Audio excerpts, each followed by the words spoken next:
Hello, welcome to my channel. I'm All Things Wrestling, and today I'm going to be giving my comments, opinions, and the results of WWE SmackDown Live, 3rd of January 2017, the first SmackDown of 2017. We start with no intro or fireworks this week, as Maurice and Miz are already in the ring. Miz calls themselves the It Couple and the rating spike. He calls himself the greatest IC champion ever, and Maurice the hottest woman on the planet. His only New Year's resolution is to be way more forgiving. That led him to calling out Renee Young because she owes him an apology. Renee didn't show, so Miz said SmackDown would not continue until he gets an apology. He was pissed Renee and Ambrose set him up last week, and Ambrose was just gifted a title shot. The crowd chanted, "We want Ambrose," while Miz claimed Renee sacrificed her integrity by doing the dirty deeds with Dean. That's a great joke, actually. I like it. That brought Ambrose out, but Miz fled the ring while Maurice stood the ground. She then slapped Dean Ambrose and left with the Miz. As to believe in, Ambrose said the worst part of his evening was over because Maurice hits way harder than Miz does. Great, and it does help build their feud a little bit. I cannot wait to see their title match in the main event. Then we go to match 1, Baron Corbin versus Dolph Ziggler for the 1000th time now. It was alright, to be fair. Ziggler go for a flurry of punches, but Corbin just grabbed him and hit the end of days for the win. It was a basic Dolph Ziggler Baron Corbin match, nothing special, but it was alright, to be fair. After the match, Corbin grabbed his chair to attack Ziggler, but Kalisto ran out to make the save. And when Corbin went, Ziggler super kicked Kalisto and yelled at him, claiming he didn't need anyone. And then the crowd chanted yes, obviously, because Dolph Ziggler just super kicked Kalisto, and it was great, actually. Then we see James Ellsworth backstage, and he approaches Carmella, but he was all flustered and told her, "I just wanted to kind you for the thank words last week." Oh my god. He had a gift. He gave her the t-shirt he was wearing. He was still all flustered, but she asked him to accompany her to ring later. I loved it. I love James Ellsworth. I don't know where they're going with this, but for now, I find it really good. Then Ziggler barged into a locker room and he started throwing stuff around. And Cruz, Rhino, Mojo, Rawley were in there.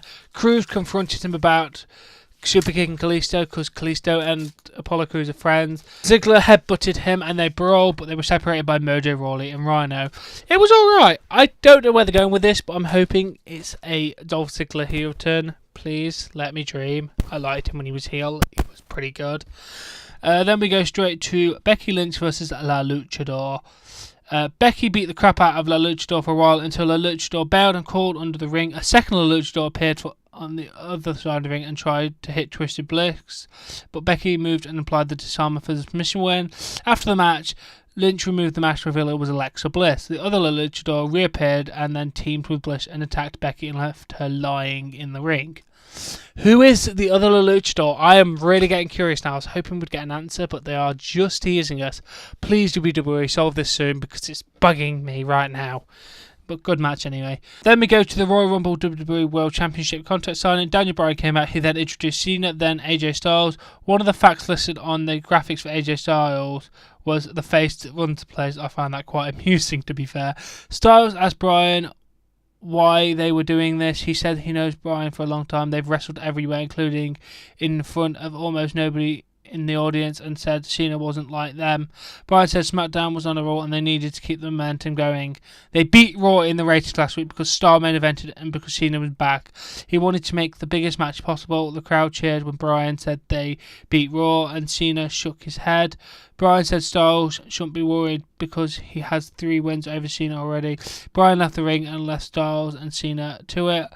Styles said Cena was gifted a title shot by Bryan, who basically is Cena's brother-in-law, which is true, actually. Styles said that tables have turned. It was a year ago that Cena was holding the title and that Styles needed to beat him to prove he belonged. Now it's Styles telling Cena that he needs to win to prove he belongs. Styles says he cannot see Cena because he was never there. SmackDown beat Raw because Styles is a champion, not Cena, and they can succeed without him. Cena says he respects Styles, but Styles stopped him because he didn't want to hear it. He reminded Cena what he said about The Rock and how he backtracked on his comments. Styles claimed The Rock left them high and dry, and now Cena's doing the same. Styles called Cena a has-been, which led to the chants from the crowd. Styles said Cena will never be as good as The Rock in Hollywood, and in the ring he will never be as good as AJ Styles. Styles signed his contract And then Cena says Styles just made the biggest mistake of his life by pissing him off. Cena admitted he does need a win to remind everyone that he hasn't left. Cena no longer respects Styles and calls him a punk bitch. My God, Cena, calm down, man. Cena knows fans who hate him think Styles can replace him, but Cena has made a career of shutting people up. Cena says he would make Styles feel like he's as stupid as he looks. Cena talks about his passion, returning early from injuries and doing this because he wants to, not because he has to. The difference between him and everyone else is somebody else in his shoes would have left for Hollywood a long time ago, but he's still here. Cena said they both need this match, but Styles is no different than everyone else who's trying to stop him. Cena told Styles to bring his friends, his family, and his A-game to the Rumble. Cena is still going to kick his ass, and then Cena signs a contract.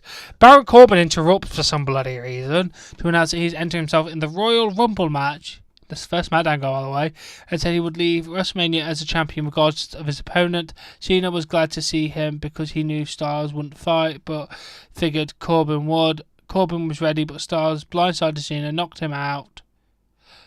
Corbin told Cena his time was up. That was great, a little segment, to be fair. I don't know why we had Baron Corbin out there, but it set up a match for next week. It will be Baron Corbin versus John Cena, so it'll give the kid some credentials, which is not bad. So yeah, it was an alright segment. It did what it needed to do, and both guys are entertaining people on the mic, so all positive right there. Then we go backstage. Maurice approached Renee Young. Maurice tells Renee on behalf of her husband. Backstage, Maurice approached Renee Young. Maurice tells Renee on behalf of her husband. Then she slaps her. She says Renee deserved that, and she tells Renee never to touch her husband. It was great. I love heel Maurice. It's absolutely amazing. Then we go to match 4. Carmella with James Ellsworth versus, I don't know, some NXT woman. I'm not really that bothered. Ellsworth distracts the person, allowing Carmella to hit a super kick and then apply the code of silence for the win. Carmella hugged James Ellsworth after. It was a nice moment, a good match, giving the NXT talent a little bit of shine, so not too bad. Then we go to the shortest match on the show, a non-title match, American Alpha versus Breezango. They won in like 30 seconds with grand aptitude. Seriously, I know you're giving your champions wins, but can you at least let them have a match for longer than 2 minutes, please, for the love of God? After the match, the Wyatt family, all 3 of them, appeared on the screen. Bray said their loss last week didn't darken their light, it brightened it. They will reclaim their titles next week. Randy Orton said, "Run!" It was great. I love the Wyatts. Then we move on to Nikki and Natalya in the ring. They're going to talk about what happened. Nikki told Natalya that her and Brie worked hard to make the Balor name mean something, whereas Natalya was just using her family's name. Nikki said, "We think about the Heart Foundation when we hear her music and cheer for Brett when she uses the sharpshooter."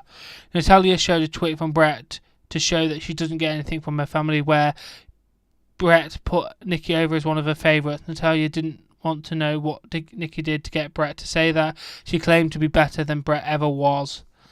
Seriously? Brett is 1,000 times better than you, and he ain't even that great. Natalya said Nikki's beauty will fade, and when it does, John Cena will leave her and she will die alone. Nikki slapped Natalya and left. It was alright. It just felt a bit total diva-y, to be honest. It's just not invested. And they're going to have a match next week as well. It's not going to be good, is it? Next week isn't looking the greatest. The backstage, Dean Ambrose was storming towards the gorilla position when he was stopped by the shit interviewer. She stumbled over the word Intercontinental. Ambrose cut her off as she was trying to recover, and he said he would take away the thing that Miz cares about the most, and he doesn't mean Maurice. She's just terrible. Why? Why? Seriously, I don't call her the shit interviewer for no reason, guys. WWE, please get somebody better. She can't even do the word Intercontinental. Bloody hell. I've already told you the matches that were announced for next week. The tag team match, the Baron Corbin, John Cena, and the Nikki Bella and Natalya matches. They weren't. Then we go to the Intercontinental Championship match, The Miz with Maurice versus Dean Ambrose. Miz sets up for a skull crushing finale, but Dean counters into a dirty deeds for the 3 count. Yes! Dean Ambrose is your new Intercontinental Champion. I cannot believe it. It is amazing. I am so happy for Dean, to be fair. He does deserve it, and it does give a fresh new feel to SmackDown. I can't wait to tune in to see how Dean celebrates and how this moves on the Maurice, Miz, Dean Ambrose, Renee Young feud. It will be great. Anyway, I really hope you've enjoyed this episode, and I'll catch you later.